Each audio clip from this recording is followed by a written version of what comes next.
apologize for my being tardy right now, but let's get started. Good afternoon. Welcome to your Innovation Technology General Services Committee. I'm joined by my colleagues, Councilmember Bonin and Councilmember O'Farrell. Mr. Villanueva, are there any general public comment cards? We don't have any, sir. Okay. I'm going to recommend that items 5 and 7 through 13 be approved on consent. Is there any objection to that? Are there any cards on those items? None, sir. No cards. So without objection, that is so ordered. Item number 5, items 7 through 13 are on consent. And Mr. Villanueva, would you please read item number 1? Yes, sir. Item number 1 is a verbal report from the General Manager of the Information Technology Agency relative to the top 10 department priorities.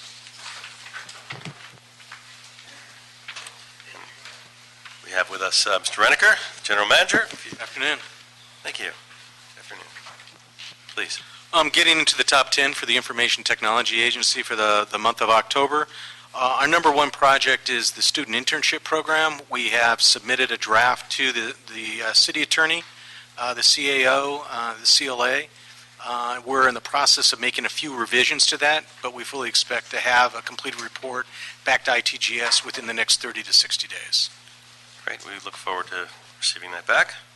On the city's email, office, and desktop and enterprise standards RFP, we've had 4 responses. The first round of evaluations has elevated 3 companies. We now have a subject matter expert team that's taking a look at those 3 responses.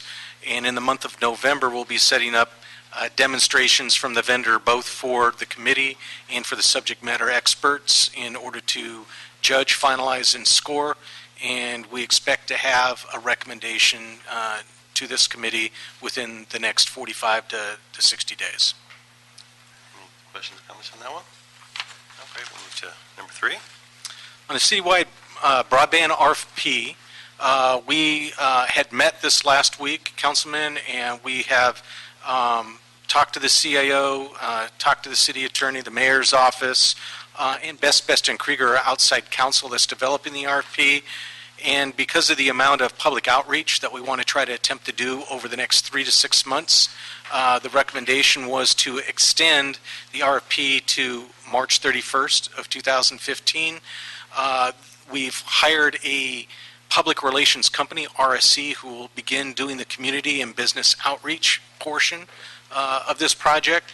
And in addition, we are starting a process internally where we're taking a look at our current permitting processes with 6 different permit types that would be impacted by this particular project. And we're going to be recommending a budget package around a single point of contact next year, should this project get approved, and also include a digital infrastructure permitting team that would be dependent on how many departments would need dedicated resources to be able to commit to doing a certain volume of necessary permits around things such as right-of-way, access to public and private properties, access to poles or street lamps, things of that nature. So we expect to have a current as-is process and a to-be process that ultimately will be incorporated into the RFP by March of next year. Great. I know we've talked about this offline extensively, and I always hate to see any deadline, especially on a project as important as this, get pushed a little bit, but it's not a huge push, and it's better to do it right, than do it expediently. And so I'm going to continue to work with you to make sure that we get it done right and as expeditiously as possible. So I appreciate that, and I know we've talked also about getting some milestones in the interim so that we know all the steps that are leading up to that RFP. I'll have a draft project plan be coming out later this afternoon for review and comment. Great. So we look forward to keeping that on our top 10 list, and we'll talk about that at the next hearing as well, unless there's any additional comments on that one. No? Okay, and priority number 4 is our content management system. We're in the process of migrating to Drupal. We fully expect by the end of the year we will have converted lacity.org, Department of Transportation, and Channel 35 over to that platform. Then following that, the ITA will be working with other departments, around 40 different departments, on migrating their web pages both to the Drupal platform, which will be hosted by Acquia.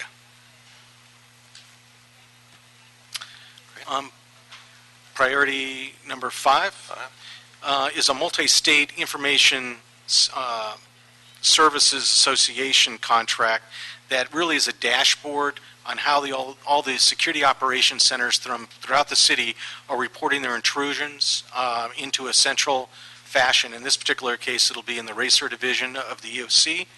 We'll be having dashboards showing the security aspects of all of our network infrastructures that are in the city. We have 8 different disparate networks, 8 security operations centers, and this will be a consolidated view. And as you may have heard, the latest breach out there was Kmart this week. There's been a lot out there, Home Depot, in addition to the Targets and things like that. So it's becoming a larger issue for us, and certainly something the city's taking seriously. Okay. One of the things that's critical for us is we have out-of-date call center solutions that are all hardware-based.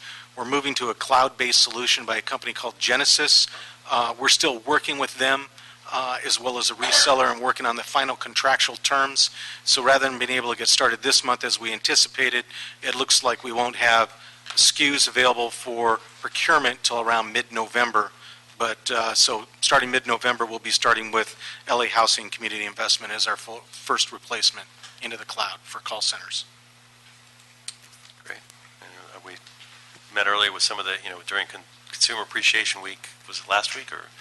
Correct, last week. Went to the call center and saw the folks there. This was not the housing call center, but the one we have here, and it's an impressive group of folks that we have. So it's nice that we're moving forward on this, and I think that'll help take the pressure off of them as well. Absolutely.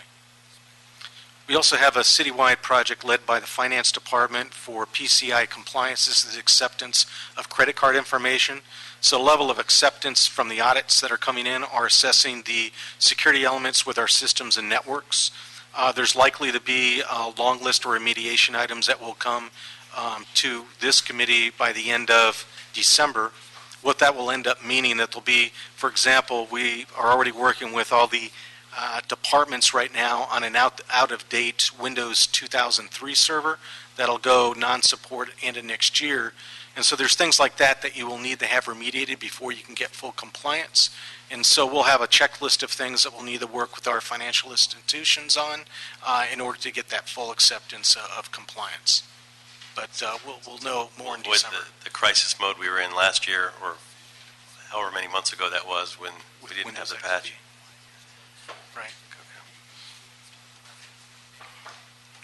Right. Performance-based budgeting will go live on November what is the date on that? 3rd? And so with it going live on the 3rd, we'll be taking this off our top 10 list, and unless there's any outstanding issues or problems, but we don't anticipate any. And the metrics that we're putting in there, who's deciding on the metrics? Right now, I'm not really sure how the CAO is coordinating that with the department's mayor's office and council. You're saying, so just from the technical side, we'll be ready to go. Correct. Although don't you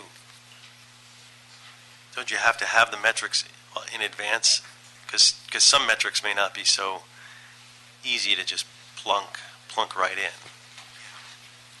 Ted Ross, Assistant General Manager with ITA, and so it's my bureau that is managing that project. So the CAO is working very closely with departments to identify the types of metrics and the metrics that will be loaded into the system. So currently, at least from the ITA perspective, I'm not familiar with exactly what the metrics are. Okay, so we'll keep monitoring. I mean, just if they're easy, quantifiable ones, it'll be a no-brainer. I think it's going to get more difficult. I'm just predicting it's going to get more difficult as our metrics get, outside of the Department of Transportation and some of the very quantifiable stuff, they start getting kind of fuzzy. It's going to be hard to track them so easily. And you're right, the system will be a platform to be able to manage and maintain that, but the reality is there's going to be changes in processes and sometimes metrics that require information that maybe systems aren't available for or operations aren't available for. So I'm sure there'll be more discussions with Mayor's Office and Council around exactly how to make that happen. Any other questions? Great, thank you. the CRM 311 system, the project's on track for May of 2015. The system design and functional design are completed. The test and production environments are up and running. And so far, we're on track. No other issues to report. On the last priority, the classification study, we are working with the personnel department, and they have gone out to an RFQ to hire some classification industry experts. We're in the process of negotiating a contract right now with an expert that is familiar with IT classifications, and this will extend our project, at least start it back up again with all the departments, taking a look at the approximately 980 IT classifications that exist out there, and take a look at coming up with proper titles and job descriptions for all of those. We'll be working with all the departments over the next 6 to 8 months. We'll have David Luther, Acting Personnel Director, coming over to assist with this project. Great. Questions on this? I should say, we should also congratulate you. Congratulations are in order. I understand that you and the entire ITA team, lacity.org, received second place at the GovTech's Best of the Web Awards. We did. Yes. I know that's not on your top 10 list, but that we're still very proud of that, and so congratulations on that to you and the whole team. That's awesome. Well, I would like to point out it also is a tribute to the entire city, because every city department has their own web pages, and it's really a conglomeration of what all the departments are doing, and the ITA is responsible of just incorporating those all into lacity.org. So it truly is a citywide, success story for sure. So now, who was the one that bested us? We got second. Washington, D.C. came in first, but we'll be targeting them next year for sure. Yeah, it's this puny little. Yeah, exactly. Compared to us, so congratulations on that. That's great. Okay, let's move to item 2. Mr. Villanueva. Item number 2 is a budget motion relative to instructing the ITA with the Bureau of Engineering to report with the scope, timeline, and detailed cost for replacing data center cooling system at City Hall East. We don't have any speaker cards on this item. Great.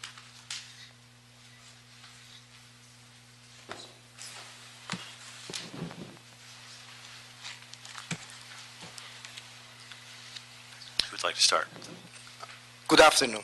Mahmoud Karimzadeh, Bureau of Engineering. We brought 2 boards for you just to describe the floor a little better.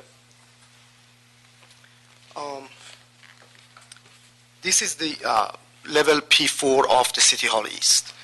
The color purple is the ATSAC that belongs to Los Angeles Department of Transportation. Next to that, the green color belongs to the ITAs that operating the data centers at the P4 level. The blue is an emergency management department, and the red is a fire department, a dispatch center for the fire department that works closely with EMD.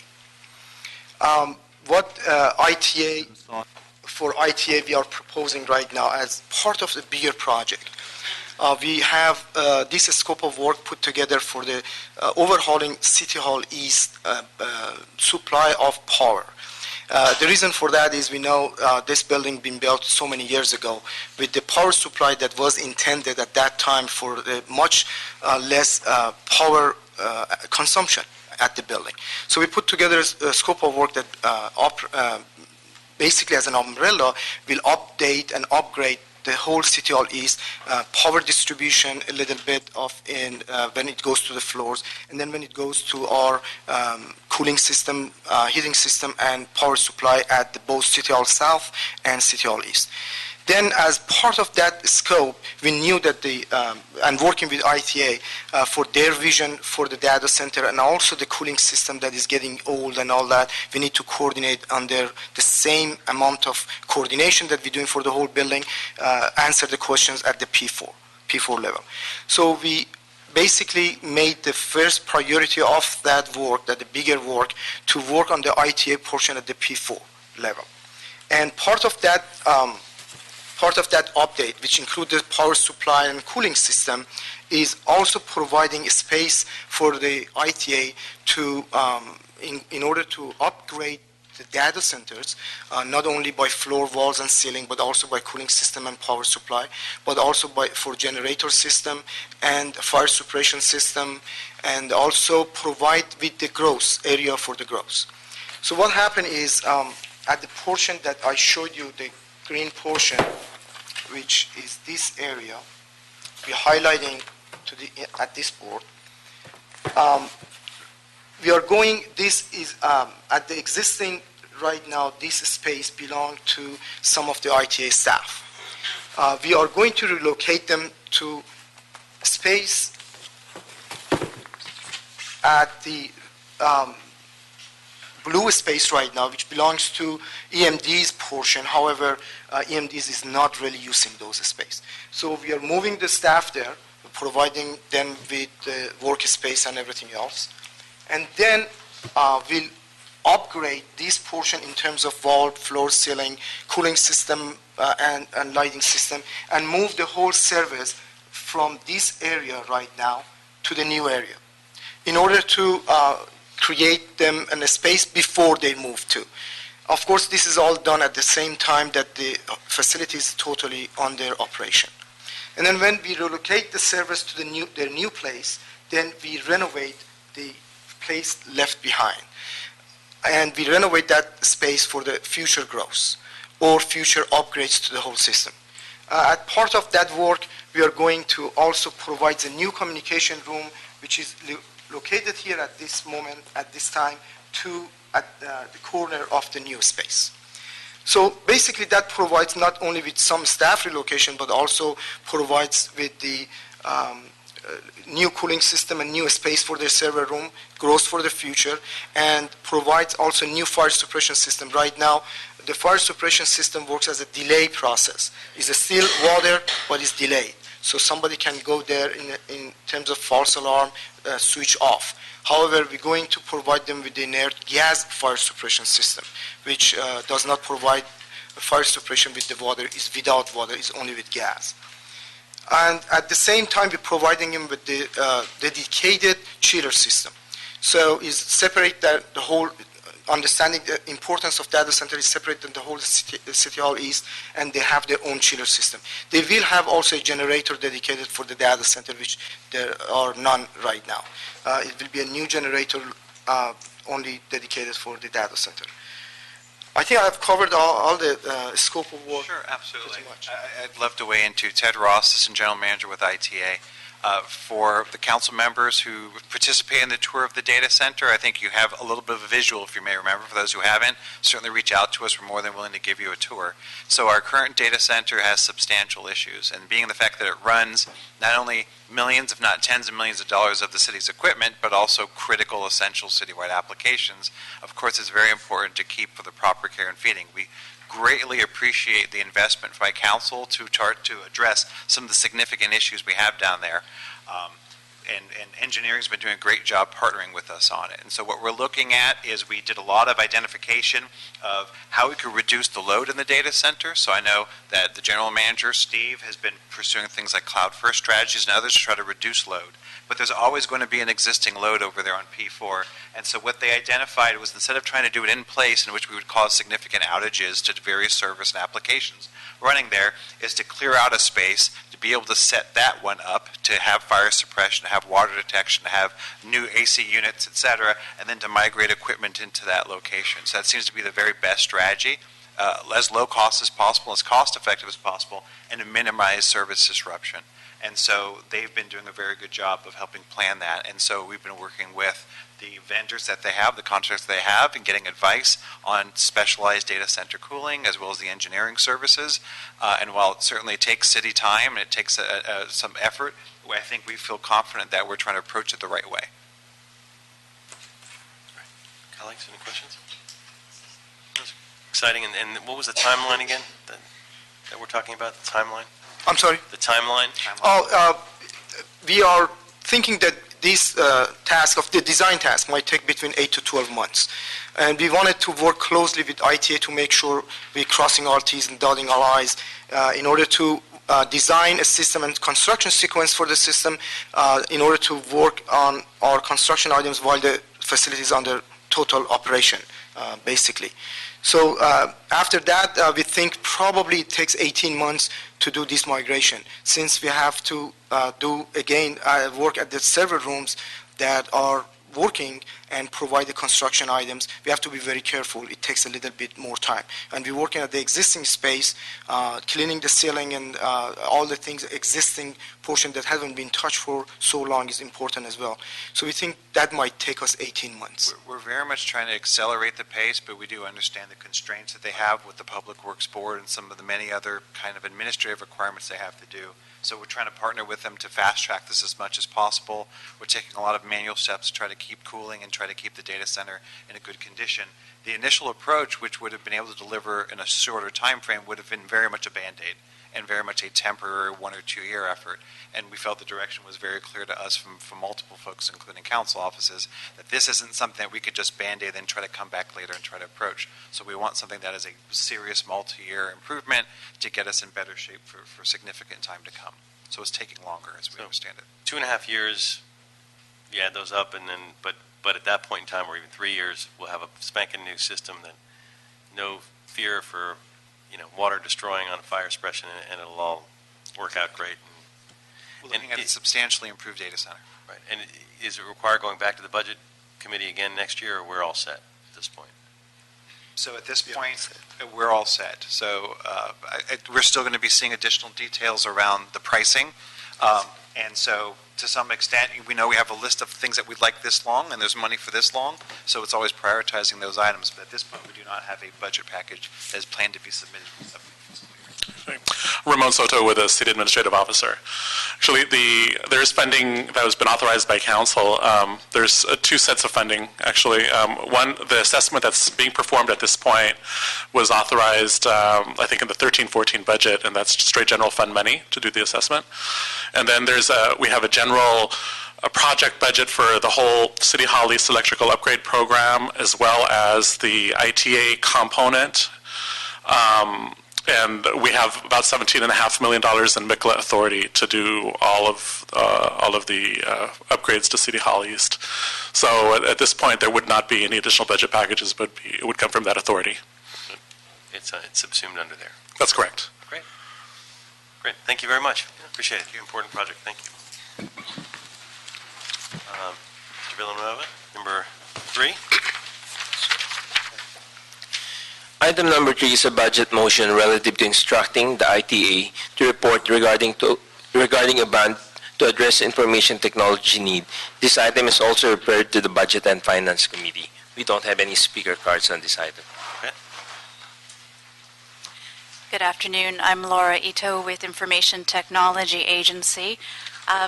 One second before you start. I realize on the last one, what I should have said is that we're going to continue the item and amend it to include the CAO in addition to ITA and BOE in the future written back report. I don't think I stated that clearly. So, for the record, without objection, that's the order. Okay, sir. Okay. Apologize for interrupting. Go ahead. Right. Thank you. So to date, ITA has prepared a list of approximately 45 projects, infrastructure projects, worth well over $900 million, which could potentially be funded with bond or other financing. These projects relate to redesign and expansion of the data network, improvements to the data center such that they're not funded through the efforts that were just discussed, modernizing our major enterprise applications, and replacing public safety communication systems and equipment. The CAO report that was presented to this committee back in August addressed the general fund and MICLA financing opportunities for these kinds of projects, and really indicated that the bond debt already incurred, as well as the planned projects for MICLA financing, really didn't leave much room for this $900 million worth of IT projects that are needed for the city. The CAO also indicated that they would be working on a capital infrastructure strategic plan, which could include the information technology projects. So we're working with them to determine the appropriate level and the best projects to be funded under that.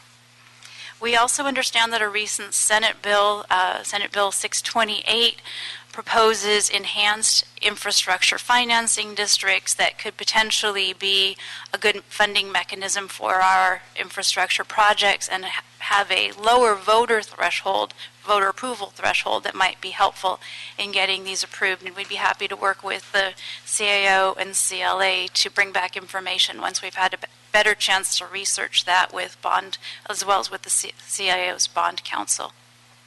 Great. I appreciate that, and I know you guys are still working on this, and so, but I definitely want you to look into that authority, as well as there's also another bill, AB 2292, which deals with infrastructure financing districts and specifically calls out broadband. Yeah. So we've got the broadband, we've got different ways to fund, and we've been talking a lot about this in budget committee and brought this up numerous times. How do we fund our virtual infrastructure, and how do we fund our citywide and within the city? So that's what I mean by citywide, within our city departments, and then sort of the broader citywide backbone. So great that you're looking into it, but please, in the report back, include some of the finance issues too, and some of the creative alternatives that may be there besides just the usual bond and MICLA funding. Sure. Thank you. Colleagues, any questions? Okay, so I'm going to recommend that we continue this item for 30 days, amend the instructions to include the CAO and the city attorney, in addition to ITA in the ultimate written report back. Got it, sir. Okay, so without Sir. objection, that's so ordered. And we'll move on to item number 4. Yes, sir. Item number 4 is a motion by Council Members Bonin, Puentes, Blumenfield, relative to ceasing irrigation of turf grass on large lawns located on city property that are not specifically intended for recreation, and replacing lawns on city property with drought-tolerant plants. We don't have any speaker cards on this item.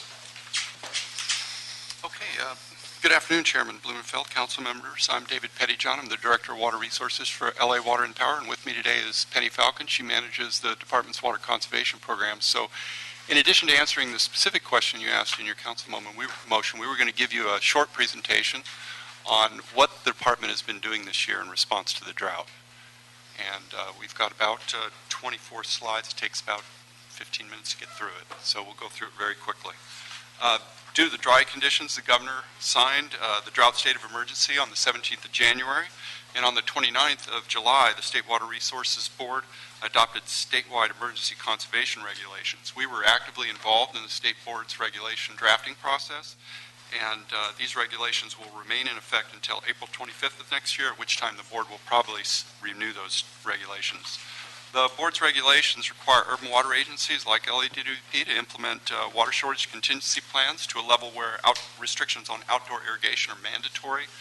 Furthermore, all Californians are required to comply with prohibitions against wasteful uses of water, some of which you see here, hosing down your driveways or sidewalks, overwatering that causes runoff. The good news is that Phase 2 of the city's water conservation ordinance complies with all the state board requirements, but also the city's ordinance includes additional restrictions on wasteful use that are above and beyond what the state board requirements are. So we don't allow any watering between the hours of 9 a.m. and 4 p.m. in the city, and we don't allow any serving of water in restaurants unless the patron asks for it. We have mandates on customer leak repairs, and we don't allow any outdoor irrigation on days when it rains. So what's LADWP doing in response to the drought specifically? Among other things, we've expanded our water conservation response unit. We call it our water crew, to enforce the 2-day-a-week water conservation ordinance. We've increased staff to 6 team members, 4 full-time and 2 part-time, and we have the ability to expand that up to 9 members. And we've also added new car wraps that you see here to improve customer visibility of our patrol cars. A few enforcement statistics for you. From 2009 to 2012, we received 30,000 reports of ordinance violations. Of those reports, we issued 9,000 warnings and citation letters, but only 300 monetary citations were issued to the handful of customers who were repeat offenders. Since January of this year, we've received over 4,600 reports of waste. Of those reports, we've issued about 2,200 warnings or citation letters, but so far this year, we haven't had to issue any monetary fines. So customers can report water waste through a variety of means in the city of LA. They can email waterwaste@ladwp.com or call 1-800-DIAL-DWP. If you do that, make that call, it takes about 2 minutes now to get through to record your issue on the waste. Additionally, LADWP, we're partnering with the city to put in a new web app. It's on the My LA 311 website and phone app, and you can report waste there. We're also currently consulting with LAPD to evaluate their potential assistance in our enforcement measures. From January to July, we've invested over $500,000 in water conservation messaging. As shown above, we're advertising on bus tails, and then for the first time new this year on bus benches and also on bus shelters. So we're in movie theaters. There are about 110 screens in the city, and we've had over 58,000 viewings so far this year. We're also on radio, and we've got 12 stations that have aired about 900 different airings. And we're advertising online using targeting the specific area of the city of Los Angeles. And we're also in various newspapers. We're in the LA Times, Citywide, La Opinion, Daily News. And we've also appeared in over 300 community newspapers, including various foreign language newspapers. We're going to play for you our PSA here. This is what plays in movie theaters and on TV. California is in a drought, and water supplies are limited. About 50% of LA's drinking water is used to irrigate lawns. Conserve that water. LA limits watering with sprinklers to 3 days a week, depending on your address. Odd-numbered addresses make water on Mondays, Wednesdays, and Fridays. Even-numbered ones on Tuesdays, Thursdays, and Sundays. Before 9 a.m. or after 4 p.m. Know your watering days. For water conservation tips, visit ladwp.com/water conservation. ladwp.com/water conservation. You might recognize that's actually Jay Garner from K-Earth, so that's our radio spot. You'll see our TV spot here in a minute. We've developed a variety of water conservation educational and promotional materials that you see here. These materials are handed out at various community events and are also available as downloads from our website. On the bottom left is the new restaurant tent cards that tell patrons they'll get water only upon request. And the bottom center is a copy of the postcard that we mailed out to all 480,000 single-family residential customers in the city, notifying them of their watering days. Through August of this year, more than 3,000 television ads on water conservation have aired on 15 cable networks. In addition, through Time Warner Cable, we posted over 300,000 online TV and banner ads on 200 separate websites, utilizing web-based focusing within our service area. And now Penny is going to click on the actual PSA that we've been playing in TV and in movie theaters.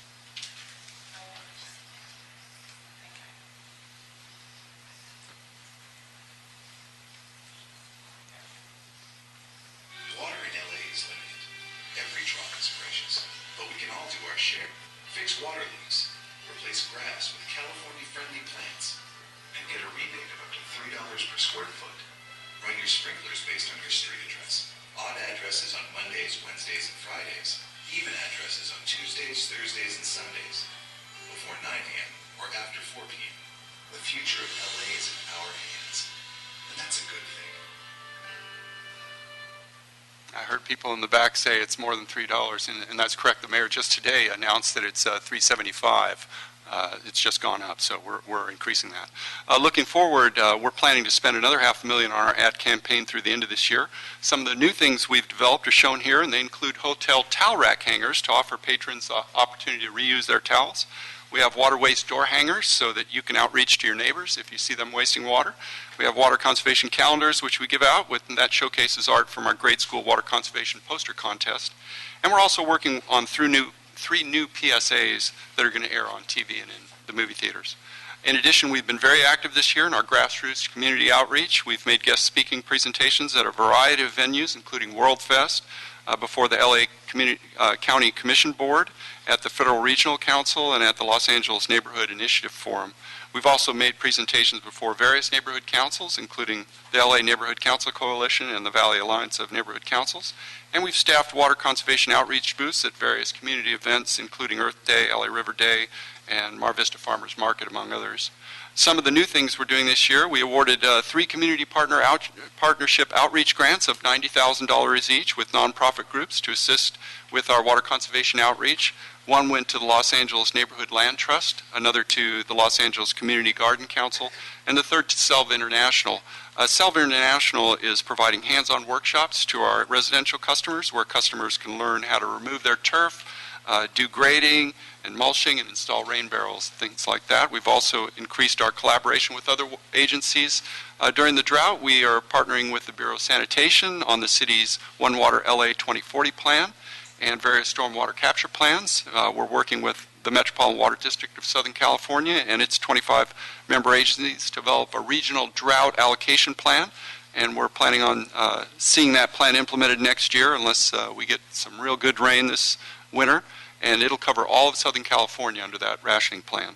And we're also partnering with agencies such as the LA Department of Rec and Parks and the LA Fire Department and Caltrans to help them reduce their water use, and we're working with the golf industry through our Golf Industry Task Force to explore opportunities to increase their water use efficiency through turf removal and the use of recycled water at the 35 golf courses in our service territory.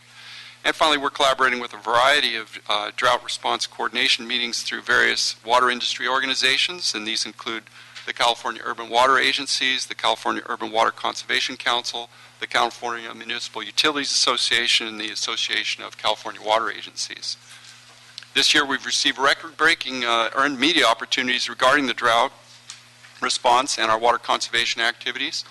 Just the first 7 months of this year, our staff has participated in over 300 earned media opportunities, including 86 radio interviews, 28 television interviews, 95 online news articles, and 92 print media articles. And these include interviews with the LA Times, USA Today, La Opinion, Daily News, Fox, NBC, and the City News Service. Thanks to our conservation, education, and outreach activities, which really began to take off in April, public awareness on the importance of conserving water during this drought has increased dramatically, as shown here. From April through August this year, we have seen 53,000 visitors to our water conservation website compared to only 24,000 last year. And in July and August of this year, we've seen a huge surge in our website traffic, as you can see, to more than twice what it was last year. This greater public awareness has resulted in commercial and residential rebates increasing by 187% this year compared to last fiscal year. And as a result, in fiscal year 13-14, we achieved just under 4,000 acre-feet per year in water savings through our rebate programs as compared to about half that much last fiscal year. And so far this fiscal year, we're experiencing record-breaking reservations for our conservation rebates. We're only 3 months into the fiscal year, and customers have already reserved $2.5 million in residential indoor rebates, mostly for toilets and washing machines. We're also experiencing a tremendous increased participation in our residential turf removal program, thanks to our fall 2013 outreach campaign and increasing our incentive payments. We did it in May. We went from $2 to $3, and just today we went from $3 to $3.75. Some statistics on the success of our turf removal program.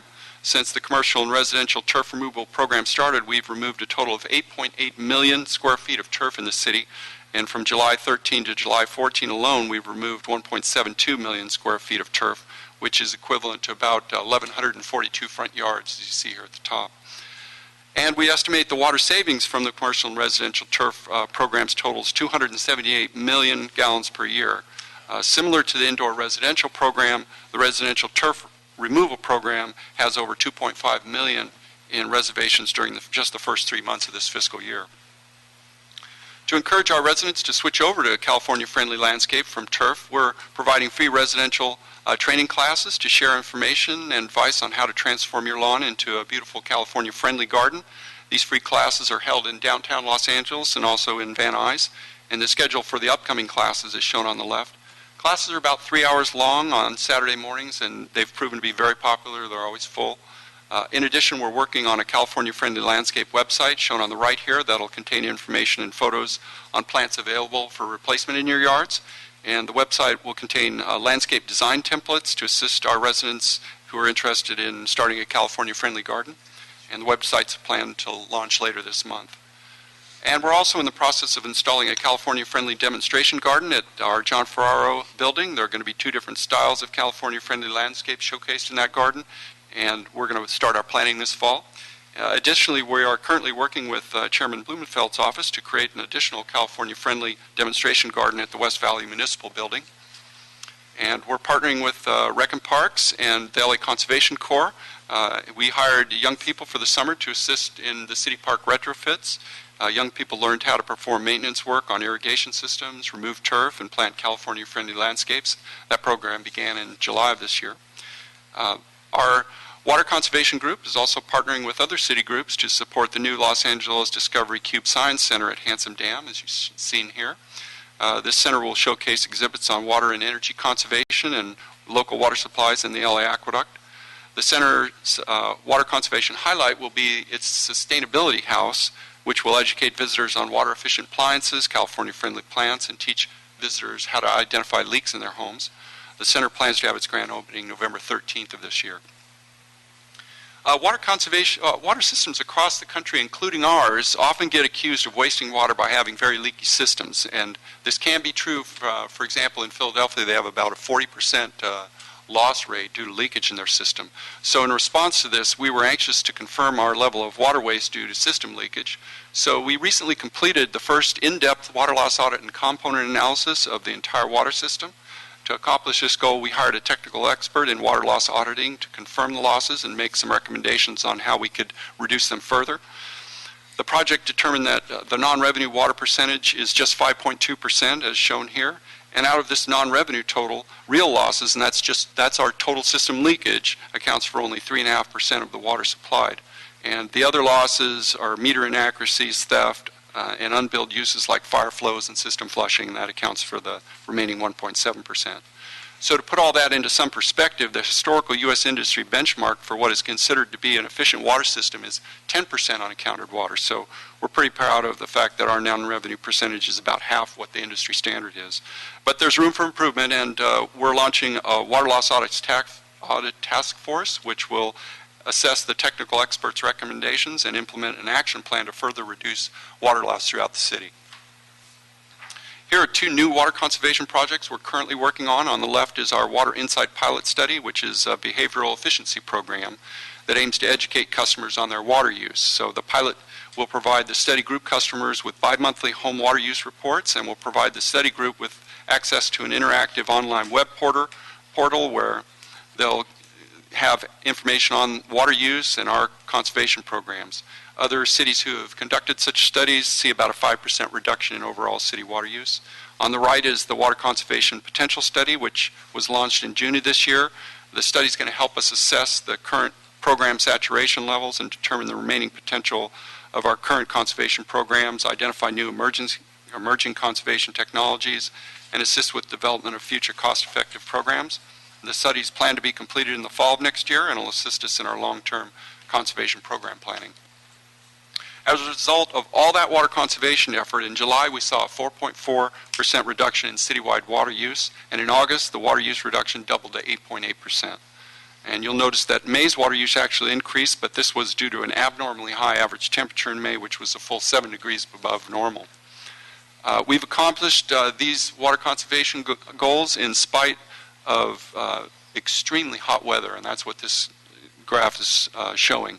So far in 2014, it's on average 4 degrees hotter than the long-term average temperature conditions for Los Angeles.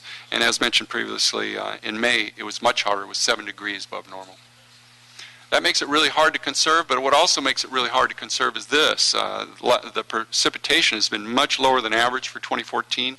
Our normal precipitation for January to August should be over 10 inches of rain, and as you see here, it's only been 5 inches of rain so far this year.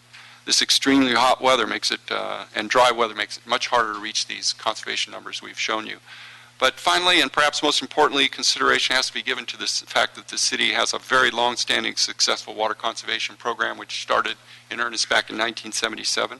To date, our customers are achieving over 110,000 acre-feet a year of water conservation through efficient hardware installations alone, and we're continuing to invest heavily in water conservation rebates, outreach, education programs to promote permanent customer behavioral change, which has resulted in an additional 16.3% in water conservation just since 2009.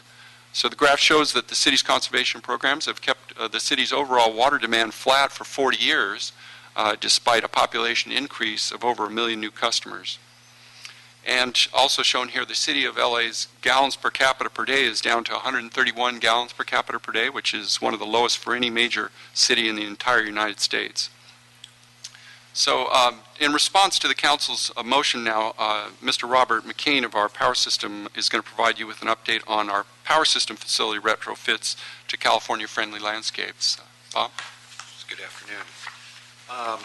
To date, Water and Power has completed approximately 26 different California-friendly landscape projects for a total of about $450,000, or 450 square foot of turf removed. Some of that is mixed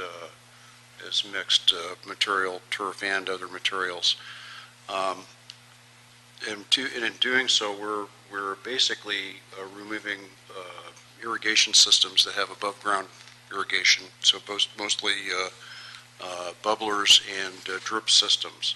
We have 5 different styles, garden styles that include Southwest, Mediterranean, California native garden, industrial hardscape, and palm garden. Water and Power currently has approximately on the power side about 89 stations that have landscaping. And out of that, there's about 680,000 square foot of landscaped area. To date, we have removed approximately 107,000 square foot of turf on the power side. I can't give you an exact turf measurement on the water side. I'm not directly connected with that. And we have 15 different projects scheduled. 3 of them have already started, one for each council district to be completed between now and April of next year. We also have planned an additional number for the 15-16 fiscal year to meet or exceed that number and the turf that's being removed this year. Thank you. This is a great, appreciate the presentation. It's a good presentation, and this is a motion from my colleague, Mr. Bonnet. I think it's a very good motion. It really follows in a series of motions that I and others in the council have been putting forward to make us more environmentally friendly, whether it was the one we did about rec and parks, asking them to use drought-tolerant landscaping, or the energy and water savings with permeable parking lots and runoff and alternative sidewalks, or today's discussion on artificial turf. We're all trying to move in the same direction. And I think this is a very good motion, and so I'm going to turn over to the author of this motion to start us off with questions, as he's was the person who put this forward. So thank you, Mr. Bonner. Well, thank you for your leadership on the motion today and in council today. I want to thank DWP for the presentation today. It's a very good day to be having this discussion. As most of us know, the mayor announced a series of executive actions today that either piggyback on or expand or expedite a number of different council initiatives. Mr. Blumenfield, Mr. Fuentes, Mr. O'Farrell, myself have all been doing things. And this one in particular was one that Mr. Fuentes and I put in because there are so many, I think you said 89 different power stations in the city of Los Angeles that have landscaping that sit in the middle of our neighborhoods, some on our thoroughfares. And as we're talking about the importance of fighting drought and water conservation, we really wanted DWP's visible facilities to be showcases for sustainability and demonstrations of how you can do water conservation. And places where DWP can demonstrate what we do as opposed to do what I say and not what I do. And I'm glad to see that there has been so many that have already been converted, and that you've now got a schedule to convert even more. That's fantastic. There's one in particular in my district I've been discussing with Wendy. I want to see expedited. It's on one of the great streets, and it's in the middle of a neighborhood that has done a lot of sustainability stuff. Are those facilities now still being watered, the ones that are scheduled for conversion? Yes, well, the ones out of we have 15 scheduled for this year. We've started on 3 of them. And those 3 we have stopped watering. We have plans to remove the turf within the next week or so, and then start the actual project itself. That's the way we have been doing these. As we get close to starting them, we stop watering, we let the turf die, we actually spray it with an herbicide, and then come in and remove the turf and start civil work, or the irrigation systems, and then the rest of the landscaping. Why bother watering them at all, though? You mean? Why water them if eventually they're going to be torn out? You mean out of all of the 89? Yeah. Well, I can give you a bit of a past experience that we had this year, in that we had a budget issue where the landscape work, the O&M work on these facilities was not being done, and it was not being done for a number of months. So we had a lot of overgrowth, we had a lot of weeds, and a lot of trash accumulation, and the number of complaints that came in were fairly extensive. I'm not suggesting we don't pick up trash or deal with weeds. Well, but the same why people are that we? do the landscaping, when they go through and they visit a station, they'll pick up trash, they'll edge, they'll mow, they'll trim hedges and things like that. So just to get to the point, of the 89 stations that we've got, we generally stop watering just before we start the project and not long in advance. And the reasoning behind that, in my opinion, was to avoid the complaints that we received earlier this year. I've got a lot of folks in my district who are deliberately letting their lawns go brown because they want to be water-wise. I'm just wondering why DWP is continuing to water big lawns that don't serve any recreation purpose. No, I really don't. At this point, I'm managing the project, but as far as deciding to stop watering those, that I would need further direction from my management. So. Right. Well, I'd like to encourage DWP to start drastically reducing at minimum or turning the water off. You said we're doing 3 currently, 15 in this fiscal year? Yes, I believe it's DS3, DS69, and DS98. But there are 3 that are actively working on right now. Just started. Why can't we do more or faster? Well, right now we don't have the necessary personnel. We're working on hiring additional maintenance laborers to help the landscapers, and we're gearing up. That's one of the things we had to do to gear up to get these 15 done this year, was to hire additional people to assist our landscapers. So that's one reason why we're not doing that many right now. Have we asked our neighborhood councils or other civic organizations if they'd be willing to partner with us? I know there's like a ton of Rotary clubs in my district that may have landscaping or gardening companies where they might be willing to cooperate and help us convert something more quickly. We haven't done that. We've worked with some of the city neighborhood councils for input, and we do put signage up on these facilities before we start the work to make sure they're aware of it. It's got our URL address on it so they can get further information. But as far as partnering with other groups, no, we hadn't considered that yet. I think that would be an opportunity to do it. I'm sure a lot of Rotaries or civic organizations would love to partner on that. Sort of an aside question, I noticed that you showed in the slide presentation the bill that showed how much your water usage was compared to your neighbors. How far away are we to a point where when someone logs in online, they'll be able to see, as you can with your rollover minutes on your cell phone, how much water you've already used that month? Yeah, we're a ways away from that. I mean, this is kind of a first step in that direction, is this pilot study. And we're hoping that through this pilot study we can go throughout our service territory with this. That's the goal, is to try to come up with something where we have more of a regular communication with our customers. And we're thinking that this is a way to do that. We think that we can get another 5% citywide conservation just through this means.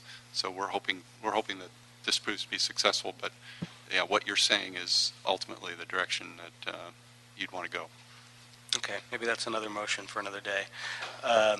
One other thing I wanted to suggest over your overall presentation is you talked about the different PSAs you've done. Has there been any thought to doing Facebook ads or sponsored Facebook promotions to get the word out through social media as opposed to old media? Yeah, we actually are on Twitter, Facebook. We're on all the social media now. No, I know you're on Twitter and social media, but whether or not you're doing target, you can do ads to different neighborhoods. You can do it by zip code. You could sponsor or promote your own posts so that they get a better circulation.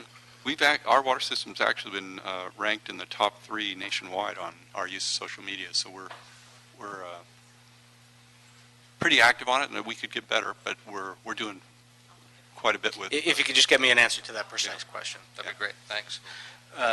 There were a couple different things that Mr. Fuentes and I thought we could tweak in our motion to make it a little bit more precise and accurate, which I would make as sort of amendments to my motion. Unless you want to ask questions first, I have a few suggestions of ways to sort of improve the recommendation. Yeah, I have some general questions, but go ahead and make your suggested amendments. We can talk about those as we go through. One of the things that Mr. Fuentes and I had thought would be beneficial was for the Department of Rec and Parks to consult with DWP and GSD and to present this committee and E&E committee a list of lawns on city-owned property that are not intended to be used for recreation, that are greater than 1,000 square feet in size, that could be identified for use of drought-tolerant stuff. I think we also wanted to clarify that the intent of the motion was that it wouldn't impact irrigation systems that water shrubs and trees on city property. We're talking about lawns, not trees and shrubs. And the third thing that we wanted to specify is that if we were to turn the water off earlier, say you're not doing a lawn for another 9 months or so, that if we turned the water off earlier, that wouldn't preclude the department using the Cash for Grass program. Mr. Fuentes and I put a motion in today that sort of parallels this, that would clarify that. Yeah, that is one of the issues. We apply for the rebates from the Metropolitan Water District of Southern California, and they're reticent to give the $2 if you have a dead lawn. Right. Reticent meaning they won't do it because I went through this. They won't give it to you if you have dead lawn. Yeah. We should also give kudos to Mr. Blumenfield and his family. They have, as I understand, already converted their lawn. I'm in the process of doing so I'm glad I'll be there in the $3.75 zone as opposed to the $3 zone. But one of the interesting, when you do kill your lawn, at least one of the things I learned in the process is you brown it and then you try to kill it and then you have to water it again to make sure that it's truly dead, and then some things come up. So it's killing your lawn actually involves, I learned this through the process, involves watering it at times. So you sort of starve it, and then you have to water it again, and then starve it in order to make sure that it's dead. Maybe you understand that better, but however that process works, I know that the intention of this motion is not to prevent that kind of watering if it's done methodically as part of the process of killing your lawn. I don't know if we need to explicitly state that, because if we're doing a categorical stop watering your lawn, the exemption should be unless it's part of a killing process. Absolutely. Did you get that, Mr. Villanueva, for the amendment to technical change? Blumenfield pro-killing, the headline. Just that's the limitations are not absolute. They're common sense limitations to stop it, but within the process. So the amendments that I heard you mentioned, I think are fine, both as the chair of this committee and as a seconder on your original amendment. I would be happy to, without objection, add into the motion. And also, we want to amend the motion to include Rec and Parks in addition to GSD and DWP in the written report back, and refer the item to Energy and Environment Committee. And particularly with GSD, we want to reference the maintenance issue as well, that they focus on the maintenance issue, because that's, as was mentioned, is an issue that will come up. And just, so I think we're clear on the revised motion. Is that correct, Mr. Villanueva? Yes, sir. Okay, great. And just a general question about the report. I enjoyed seeing the report. The towel hanger thing, are we paying for those, or are they, because I go to hotels and they always pay, they always have like the Hilton gives you that little thing saying, for your interest, we're doing this. But we provide them for free for our, the hotels in our service territory, and they can download them for free and use them, so. Oh, but they print it up and do all that. Yeah. And how much, with all the new stuff now that the mayor was announcing this morning, I saw all those bus ads. Are we going to have to change out all of our bus ads, and how much, Yeah, is that, it how much will- is it going to cost us now to make all the changes that Yeah, we're we'll making? have to retool some of our messaging from $3 to $3.75. We did that when we went from $2 to $3. It costs some money, but it's not prohibitive. One thing that we are going to do, and this is kind of responsive to Mr. Councilmember Bonan's questions, we're going to reduce all water use at all city facilities down to just 2 days a week. So currently they're all at 3. So based on what the mayor said today, he wants the city to lead by example. So all the city facilities will all go down immediately. And the ones on the even numbered side of the street will be on the right days, and odd numbered on the right days? Yes, they will be. We're just going to cut out one day. So that essentially, if you're Monday, Wednesday, and Friday, or you're Tuesday, Thursday, Sunday, you're going to cut one of those days out, is what voluntarily, and Right, this is we'll a be voluntary setting 2 day a week for the public, not a mandatory 2 day a week. It will be mandatory for the city, but voluntary for the public. Right. Just to clear that up. Okay. Any further questions? So without objection, the motion as amended is so ordered. Thank you all very much. You're welcome. Number 5, we've already approved on consent. Item 6. Item number 6 is a budget motion relative to instructing GSD to report on nonprofit leases, the cost impact to the city, and the status of the nonprofit leasing policy. We do not have any speaker cards on this item. Karen Calfine with the CLA's office. Actually, I thought I'd give a little bit of background on this item. What's before you is the adopted budget instruction to have GSD report on the status of the nonprofit leasing policy, give estimates of costs and so on. The nonprofit leasing policy actually goes back a number of years, and it came about as a result of discussion with regard to the city's financial policies. There was an instruction several years ago to have a nonprofit leasing policy as part of those financial policies. So in response to that, our office and the CAO submitted a joint report with a proposed policy. That's been through a number of discussions with various committees, and it's had to come back to this committee before it was actually that file was it had expired because of inactivity. So we're back to talk about this still. We still have that policy proposal that had been put forward, and there were some goals that were articulated as part of that. One was just to have standardized leases and get the nonprofits, many of which are on month-to-month leases, maybe most of them now, have the leases contain certain elements like liability insurance, that they should have a lease. There's some of these that were really not objectionable from many parties, and I think some are actually in practice. And then make the policy consistent with the special events policies, have flexibility to give the council options for ensuring that services are provided in your districts, because in many cases, some of the city facilities that are subject to these leases are used by community-based organizations, and they do deliver services in your districts. So at this point, I think we have some work that had been done that we can build upon. What we would recommend is that we come back with some modified policies that address some of the discussions that have taken place before and then bring those forward for your consideration. Do you have anything to add? Jackie Wagner with the CAO's office. I have nothing else to add. Yeah, so, I mean, obviously the policy discussions that have happened were with the prior council. At least half the council probably was not party to that. Right. And so it's certainly an issue that we're interested in and look forward to hearing back. Did you have questions on this? Yeah, just a couple. Most of what you said makes sense to me. The thing that I'm concerned about is sort of the hot button issue that I know Mr. Parks and a few others were pushing a few years ago, the idea that we should be charging a nonprofit that may be providing a service fair market rent for a facility, which would kill many of our nonprofits and eliminate services in the district. That's not something I support, and I'm wondering where that thought is in this process. That was actually one of the things that in the discussions was really, you're right, that was the hot button issue, was market rent.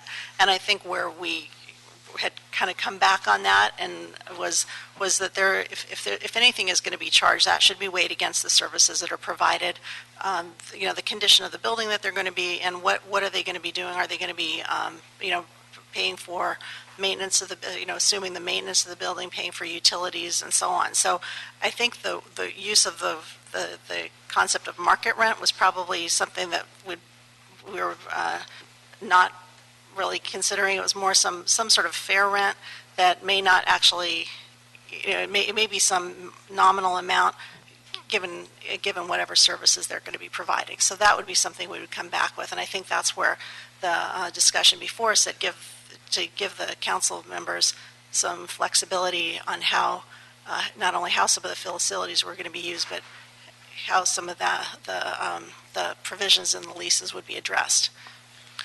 What did you mean by trying to sort of put things in line with the special event process? Well, and that came up I think, in the context of that rent, so that if something was prohibitive for a nonprofit agency, that there would be an ability to provide some sort of a subsidy, much as you do with special events. But I think that's something we'd have to come back. I think we have some different ideas in terms of what would we present to you, and so it may not really address some of the things that came up initially.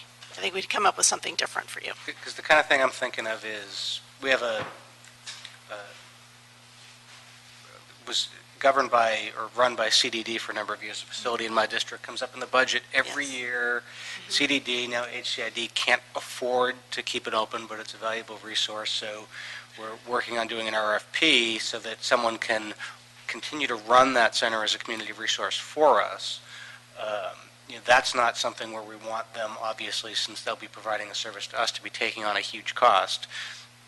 Nor do I want to find out that, okay, well, if the nonprofit isn't going to take the cost, the council office needs to somehow subsidize it, which is kind of what I was afraid that might be a hint towards. I don't think we're hinting toward that now. Okay, good. I think those were all things that were discussed before. Yeah. Those were all things that were discussed before, and I think what we want to do is present to you something that's different from what was, right, but has some of the elements that were there, like standardizing certain aspects of the leases. And when I worked for Mr. Rosendahl, we had a couple city facilities that were up for renewal for their nonprofit, for their leases. They eventually got approved, but because there was another policy in the works, the fair market rent proposal by Mr. Parks back in like 2010 or whatever, that process almost got derailed because there were folks in the city agency saying, well, we're going to apply the proposed rules as opposed to the existing rules, which I found problematic, and we eventually stopped. I want to make sure that the Vera Davis Center, the one I mentioned, that we need to get off the city budget, and some others in the district that we're trying to turn from unused and blighted into used, that those won't get caught up in the idea that, oh, well, we're working on a different process, so let's keep these off the table for a while. If I could address that. We have actually used, I think, some of the more flexible and reasonable parts of the guidelines of the proposed policy. And currently what we do is we do a community benefit analysis where we value the budget that is being, the operating budget that is being provided by the nonprofit, and we look at the payroll taxes that they provide, and that is the offset for the fair market rent. So we're actually not, I can't remember a case where we've looked at charging the fair market rent, especially in lieu of receiving the value, the full value of the community benefits that are being provided. For example, we just recently approved a nonprofit lease for the Armenian Community Foundation, and we looked at what their direct budget was, the payroll taxes that were generated by the support staff, the administrative portion of the budget, and that was used to offset the value of the lost rent. And was that process, that analysis that you did, part of an existing, currently approved process or a proposed process? It's a part of the working policy that has not yet been approved. So there are allowances even within the working policy, but much like Karen also said, there are parts of it that we want to go back and tweak, but it's still flexible enough to where if there is a nonprofit organization that's providing a really valuable service, and especially to the extent that it's sanctioned by the council office, we've taken every effort in to make sure that we're able to work within the policy. Right now, there's no formal policy. Yeah. This was an attempt to have some sort of a formal policy. I think there's some working policies, if you want to say that governs some of it, but nothing's come forward to the council that's actually been approved. So. Okay, thanks. Just where we want to ultimately head is to get something so that it's not so arbitrary. We want to have a formal policy that we can all get behind. Like my colleague, I certainly don't want to see, good nonprofits being, charged out of existence by a fair market value. But I'm curious why we use payroll taxes as a justification as opposed to services. Because from my end, in some sense, I don't have an objection to the notion of fair market value, but it's not but you can't actually charge them that. But to quantify the services that they provide and say they're paying it because they're providing X, Y, and Z service, which adds up to more than the fair market value of their rent, and then in essence, getting the city some credit for the services that we're paying for.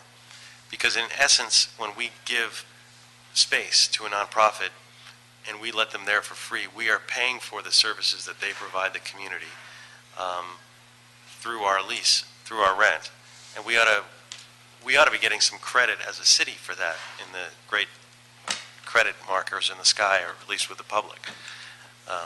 So help me understand the difference between the payroll tax credits, so to speak. I'm sorry, it's not the payroll tax credit. It's payroll taxes that are generated to the city. That's a source of revenue for, it's factored in as well as the direct operating budget for the organization.